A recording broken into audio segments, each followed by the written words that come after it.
బట్టతలతో బాధపడుతున్నారా? ఆధునితనమైన పద్ధతిలో hair transplantation చేయబడును. Face clinic Hyderabad. నమస్తే, వెల్కమ్ టు సుమన్ టీవీ. నేను విష్ణు. ప్రస్తుతంతో పాటు ప్రముఖ స్టాక్ మార్కెట్ అనలిస్ట్ సుందరరామరెడ్డి గారు ఉన్నారు. వారితో మాట్లాడదాం. సార్ నమస్తే. సార్ సుందరరామరెడ్డి గారు నమస్తే. సార్ సుందరరామరెడ్డి గారు, మార్కెట్లో పెద్ద ఎత్తున భారీ డిస్కౌంట్లు నడుస్తున్నాయి మార్కెట్లో. ఎందుకంటే అంత పెద్ద ఫాల్ నడుస్తుంది మార్కెట్లో. ఎందుకంటే లాస్ట్ 6 months ఇచ్చిన రిటర్న్స్ అంతా కూడా 2024 ప్రథమార్థం నుంచే మొత్తం మార్కెట్ మొత్తం వెనక్కి లాగేసుకుంటుంది. అయితే ఈ మ్యూచువల్ ఫండ్ ఇండస్ట్రీ విషయానికి వస్తే, మ్యూచువల్ ఫండ్ ఇండస్ట్రీ వాళ్ళు హెవీగా ఎక్కువగా ఇన్వెస్ట్ చేసిన స్మాల్ క్యాప్ స్టాక్స్ ఏమున్నాయి, ఎక్కడున్నాయంటారు అసలు? రైట్.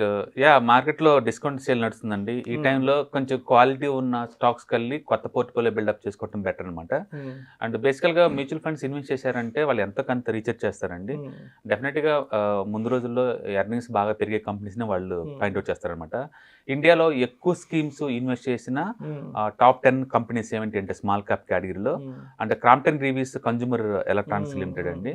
ఆల్మోస్ట్ 6,700 crores ఇన్వెస్ట్ చేశారు మ్యూచువల్ ఫండ్ వాళ్ళు ఈ కంపెనీలో. అండ్ 103 స్కీమ్స్ ఇన్వెస్ట్ చేసినాయి. అంటే ఇండియాలో majority of the schemes invest చేసింది స్మాల్ క్యాప్స్ కంపెనీ ఇదనమాట. క్రాంప్టన్ గ్రీవీస్ ఎలక్ట్రానిక్స్ దీంట్లో ఉంటారు. దాంట్లో ఇన్వెస్ట్ చేశారు. తర్వాత ఎంసీఎక్స్ అండి, మల్టిపుల్ కమోడిటీ ఎక్స్చేంజ్. దీంట్లో 6,400 crores దాకా ఇన్వెస్ట్ చేశారు అన్ని మ్యూచువల్ ఫండ్స్ కలిపి. అండ్ 88 స్కీమ్స్ దీంట్లో ఇన్వెస్ట్ చేసినాయి మ్యూచువల్ ఫండ్ స్కీమ్స్ 88.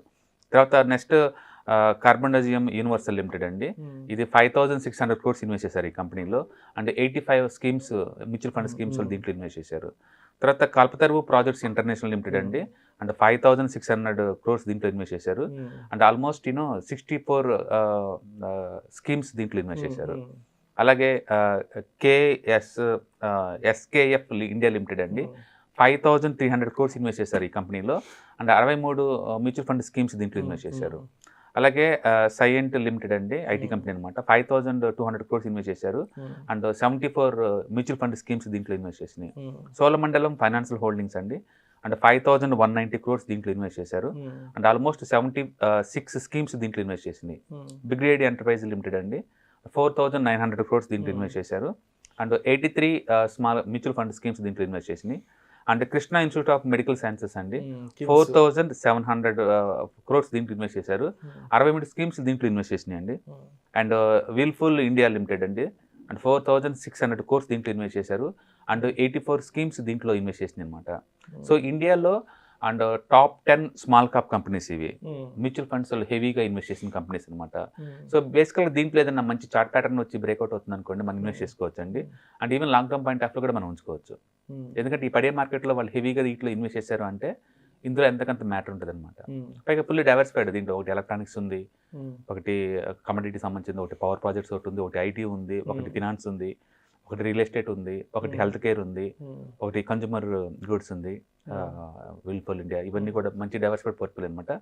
సో మొత్తానికి ఇండియాలో ఉన్న మెజారిటీ మ్యూచువల్ ఫండ్ కంపెనీస్ అన్నీ ఈ టాప్ 10 స్మాల్ క్యాప్లో హెవీగా ఇన్వెస్ట్ చేసినాయి. రైట్. సో అయితే సుందరరామరెడ్డి గారు, లాస్ట్ 1 month నుంచి మార్కెట్ వర్గాల్లో మిడ్ క్యాప్ గురించి, స్మాల్ క్యాప్ గురించి డిస్కషన్స్ ఎక్కువ నడుస్తున్నాయి. అండ్ సెబీ చైర్పర్సన్ కూడా, వారు కూడా డైరెక్ట్గా దీని గురించి మాట్లాడడం జరిగింది. కాబట్టి సో అంటే ఈ న్యూస్ అనేది, ఈ డిస్కషన్ అనేది మరి మిడ్ క్యాప్ స్మాల్ క్యాప్కి మైలేజ్ ఇచ్చే విధంగా ఉందంటారా, లేదంటే కొంత దూరంగా వెళ్ళే అవకాశం ఉందంటారా ఇన్వెస్టర్స్ వైపు నుంచి? బేసికల్గా స్టాక్ మార్కెట్లో ఒకసారి వాలటిలిటీ స్టార్ట్ అయింది అనుకోండి, కంపెనీ స్పెసిఫిక్ న్యూస్ తోటి ఎక్కువ పడతా ఉంటాయండి. అందుకని అన్ని స్టాక్స్కి ఈక్వలెంట్గా ఎఫెక్ట్ ఏమి ఉండదు. సపోజ్ ఇప్పుడు మనం చూసాం అనుకోండి, కొన్ని కమోడిటీ అయితే మార్కెట్ స్టాక్స్ అన్ని ఆల్ టైమ్ హైలో ఉన్నాయి. అండ్ మారుతి ఆల్ టైమ్ హైలో ఉంది. అండ్ అదే టైంలో హిందుస్థాన్ లివర్ 1 year లోలో ఉంది. అందుకని ఒక్కొక్క కంపెనీలో ఒక్కొక్క యాక్టివిటీ నడుస్తూ ఉంది అక్కడ. కాబట్టి అన్ని స్మాల్ క్యాప్స్ డిస్కౌంట్కి వచ్చి నేను చెప్పలేం కానీ, బట్ మోరార్లెస్ అన్నిట్లో అయితే ఒక 10 to 20% డిస్కౌంట్ సేల్ అయితే నడుస్తుంది. ఓకే, ఇలా మార్కెట్లో వాలటిలిటీ స్టార్ట్ అయితే స్టాక్ స్పెసిఫిక్ యాక్షన్ నడుతూ ఉంటుందండి, అది మామూలు విషయమే. కాబట్టి ఇది ఎలక్షన్స్ అయిపోయిన దాకా కంటిన్యూ అయ్యే ఛాన్స్ ఎక్కువ ఉంటుంది. అందుకని బెస్ట్ ఏంటంటే ఇండెక్స్లకు మూవ్ అయితే ఈ టైంలో సేఫ్టీ ఎక్కువ ఉంటుంది అనమాట. అదే. సో బేసికల్గా అయితే మార్కెట్ ఏ రోజుకి ఆ రోజు స్ట్రగుల్ అవుతుందండి. అండ్ నిఫ్టీ 22,000 పైన ఉన్నంతసేపు సేఫ్టీగా ఉంటుంది. ఆల్రెడీ నిన్న అది క్రాక్ అయింది కాబట్టి అది హోల్డింగ్ ట్రై చేస్తుంది 22,000. సో 22,000 పైన నుంచి సేఫ్ వరకే సేఫ్టీగా ఉంటుంది నిఫ్టీకి. కింద డ్రాప్ అయింది అనుకోండి ఇంకా 1,000 పాయింట్స్ డ్రాప్ అయ్యే ఛాన్సే ఎక్కువ ఉంటుంది. సో అయితే ఇప్పుడు అంటే 2023 సెకండ్ హాఫ్ నుంచి కూడా మిడ్ క్యాప్ స్మాల్ క్యాప్ మంచి రిటర్న్స్ ఇవ్వడం జరిగింది కదా. అంటే మరి ఇప్పుడు అంటే 2024 అనేది మిడ్ క్యాప్ స్మాల్ క్యాప్స్కి కొంత గడ్డు కాలం వచ్చింది అనే దాన్ని మనం అంటే ఒప్పుకోవచ్చు అంటారా, లేకపోతే దాన్ని ఎలా అర్థం చేసుకోవాలి అసలు? బేసికల్గా స్టాక్స్ ఓవర్గా 1 year రన్ అయిందంటే నెక్స్ట్ ఇయర్ ఆగిపోతాయండి. 23లో నిఫ్టీ మూవ్ అయింది జస్ట్ 23% మూవ్ అయింది. అందుకని నిఫ్టీ స్టాక్స్ పెద్ద మూవ్ అవ్వలేదు కాబట్టి అక్కడ సేఫ్టీ ఎక్కువ ఉంటుంది. But large cap and mid cap total ఇండెక్స్లే మోర్ దెన్ 60% మూవ్ అయిందండి. అంత మూవ్ జరిగినప్పుడు నెక్స్ట్ ఇయర్ కన్సాలిడేషన్ అవడం అనేది మామూలు విషయం. కాబట్టి ఇది అంత పెద్ద సీరియస్ ఏం కాదు. అంటే మోర్ ఓవర్ బుల్ మార్కెట్లో అప్పుడప్పుడు ఇలా సీరియస్ కరెక్షన్ జరుగుతూనే ఉంటాయి. నువ్వు 2002 నుంచి 2007 వరకు that is mother of the all Indian bull market అండి. ఆ టైంలో 5 yearsలో 7 times మూవ్ అయింది ఇండెక్స్లన్నీ. ఇది 5 yearsలో 7 times. అంత బుల్ మార్కెట్లో కూడా మోర్ దెన్ 10% 10 times పడ్డాయి. కాబట్టి ఇది కొత్త విషయం కాదు. మార్కెట్లో ఇంత వాలటిలిటీ ఉండటం అనేది కొత్తది అయితే కాదు. ఒకసారి అటాక్ బీన్ అయితే కంటిన్యూస్గా 1 week నుంచి 10 days ఇలా నడుతూనే ఉంటుంది. కాబట్టి ఇది ఎలక్షన్స్ దగ్గరలో ఉన్నాయి కాబట్టి ఎవరు పట్టించుకోరు ఈ టైంలో.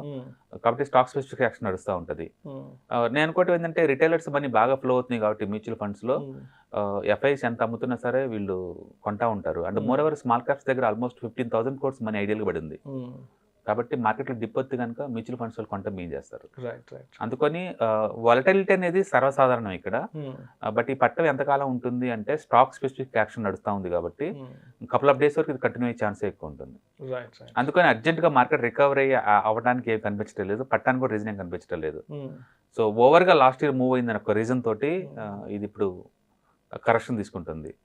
మొత్తానికి అన్ని ఫ్యాక్టర్స్ అటు సెబీ స్టేట్మెంట్లు కావచ్చు, లేకపోతే మ్యూచువల్ ఫండ్ స్ట్రెస్ టెస్ట్ కావచ్చు, అండ్ వరల్డ్ వైడ్గా అన్ని మార్కెట్లు సైడ్ వేలో ఉండటం కావచ్చు, ఏదైనా కావచ్చు. స్మాల్ క్యాప్ మిడ్ క్యాప్ ఓవర్గా లాస్ట్ ఇయర్ మూవ్ అవటం వల్ల మొత్తానికి ఈ సంవత్సరం ప్రాఫిట్ బుకింగ్ జరుగుతూ ఉంది. కాబట్టి ఇండెక్స్లో అయితే నీకు ఒక 10% స్మాల్ క్యాప్ పడింది, మిడ్ క్యాప్ 10% పడింది, నిఫ్టీ పడింది జస్ట్ 3% పడింది. కాబట్టి 3లు 2లు పెద్దగా పర్సంటేజ్ కాదండి.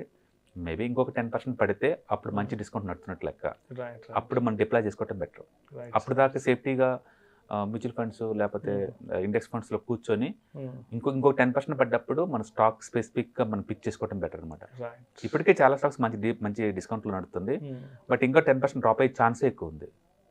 ఏదైనా ఒకసారి మార్కెట్ డౌన్ అయిన తర్వాత 1 or 2 months కన్సాలిడేషన్ జరుగుతూ ఉంటుందండి. ఆ కన్సాలిడేషన్ అయిపోయిన తర్వాత తీసుకోవటం బెటరు. ఎందుకంటే వీ షేప్ రికవరీ జరగడానికి ఇక్కడ ఏం లేదు. లాస్ట్ ఇయర్ మొత్తం ఫుల్ రిటర్న్స్ ఇచ్చినాయి కాబట్టి ఈ సంవత్సరం మార్కెట్ కూల్ అవడానికే ఎక్కువ ఛాన్స్ ఉంటుంది. మనం నిఫ్టీ కనుక అబ్జర్వ్ చేస్తే అది 20% దాటిన ప్రతిసారి కూడా నెక్స్ట్ ఇయర్ లిటరల్లీ లో రిటర్న్సే ఇస్తుంది. అందుకని ఈ సంవత్సరం మొదటే మనం అనుకున్నట్టు ఫ్లాట్ రిటర్న్స్ లేదా సింగిల్ డిజిట్ రిటర్న్సే ఉంటాయి. కాబట్టి ఎలక్షన్ దాకా అలాంటి యాక్టివిటీ పెద్దగా ఉండదు. హిస్టారికల్ డేటా చూసుకుంటే ఎలక్షన్ అయిపోయిన 3 నెలల వరకు కూడా మార్కెట్లో పెద్ద రియాక్షనే ఉండదు. అందుకని 2024 ఫ్లాట్ ఇయర్ అనుకోవచ్చు. Thank you sir. సుమన్ టీవీలో మీ పర్సనల్ అండ్ బిజినెస్ ప్రమోషన్స్ కోసం కింది నెంబర్కి కాంటాక్ట్ చేయండి.